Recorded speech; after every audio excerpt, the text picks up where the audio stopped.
tokrat sem se nekaj malega naučil po japonsko. Hachiroku Waku Doki. Ne veste, o čem govorim? Poglejmo.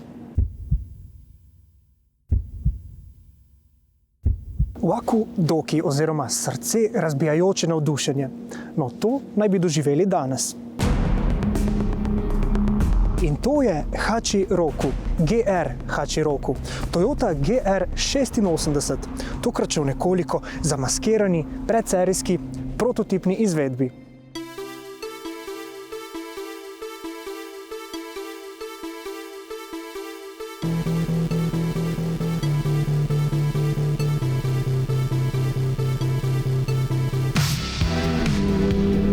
Nahajamo se na dirkališču Castelloli v bližini Barcelone.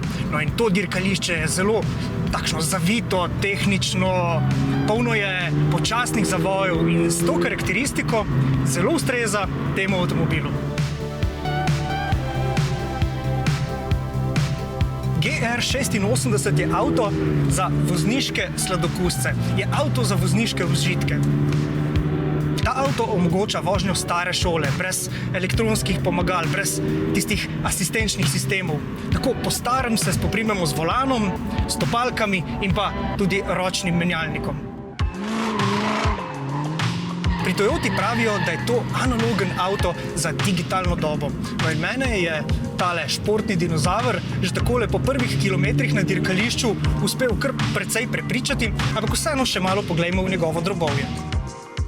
Yeah, what we mean with an analog car for the digital age is that we want GR86 to be a pure sports car without too many supporting items and too many technical gadgets. So all driver focus and all about driving as it was. It's one of the last vehicles of its kind, I think. Za naš pospešen utrip srca bo poskrbelo srce Toyota GR86. Gre za 2,4-litrski atmosferski štirivaljni bokser.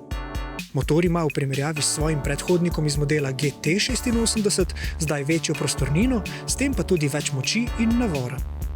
The biggest advantage for a boxer engine is that it's flat. It's low inside the vehicle, so we can have a low bonnet, which also provides the driver a clear view to the front. Another item that we implemented is like the bulb on top of the wheels, so that as a driver, if you sit in the car, that you can really see where your front wheels are as well. Kljub temu, da se tukaj skriva ekspertiza dirkaškega Gazoo Racing oddelka, ki žanje uspehe v elitnih razredih svetovnega avtomobilskega športa, je po besedah Toyote glavna misija tega avtomobila vstop v GR svet ponuditi več in več navdušenca. To je torej vaša vstopnica. Stopničko više pa stojita modela GR Yaris in GR Supra. No pa še preden oddriftamo dalje, smo gospoda Danensa vprašali, čemu se pri Toyoti sploh gredo vse to? Yeah, I think this has all to do with our big boss, so Akio Toyoda. He's the one who has petrol in his blood. And so he's really keen of having these kind of vehicles in our lineup. He's also a capable driver himself, a capable race driver himself. A vsi Toyotini šefi seveda niso bili navdušenci nad avtomobilskim športom. V prvih desetletjih po drugi svetovni vojni so japonski avtomobili sloveli predvsem kot izjemno zanesljivi. A Japoncem ta sloves ni bil dovolj. S svojim inženirskim znanjem so želeli premagovati evropske in ameriške tekmece tudi na avtomobilskih dirkah. Naloga dirkalnikov je bila, da bi vozniki po svetu ob japonskih avtomobilih začeli vklapljati tudi čustva in strast. Toyota je morala postati tudi malo nevarna. Američane so skušali prepričati z zmagami Selike v kraljevskem razredu prvenstva IMSA GT, Evropejce pa z uspehi na svetovnem prvenstvu v reliju. Ewan Kankanen in the rear-wheel drive Toyota Selika benefits from the failure of others, but he's running strongly in eighth overall, the leading non-four-wheel drive car. Seliki pa je sledila Corolla, no o tej pa kar iz prve roke. Sest se v legendarni avtomobil, ki so ga vozili legendarni rally vozniki, Carlos Sainza, Oriola, Cankunena, je res pač en poseben, bomo rekel, občutek.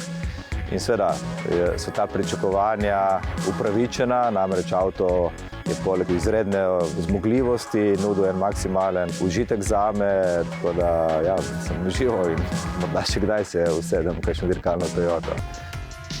V zadnjih letih Toyotin dirkaški program dobiva nov zagon. Nadaljujejo z osvajanjem naslovov v reliju, tem pa so dodali tudi zmage na legendarnih dirkah za 24 ur Le Mana in reliju Dakar. Pol stoletja Toyotine dirkaške zgodovine se je nabralo preveč legendarnih dirkalnikov, da bi jih lahko takole prešteli. No, ampak današnji uspehi ekipe Gazoo Racing pa predstavljajo odlično in močno platformo za razvoj tehnologij in tehnik, ki se jih s tekmovalnih prizorišč prenaša v serijske avtomobile.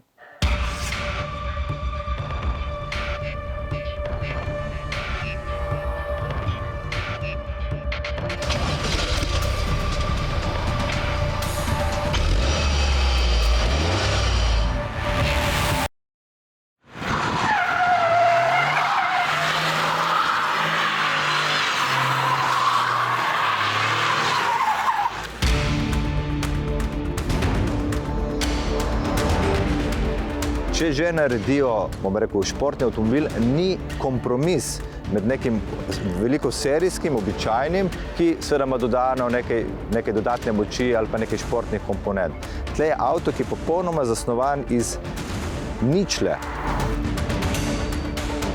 Zame kot bivšega dirkača je seveda prihod tega avtomobila bilo izjemno darilo.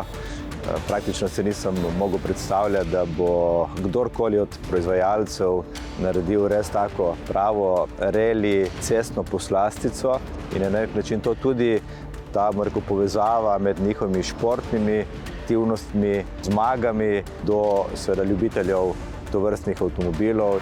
Športni nišni avtomobili torej povzročijo, da se ljudje nad znamko navdušijo. Konec koncev pa je velik posel tudi nostalgija. In dirke so pravi raj za nostalgike.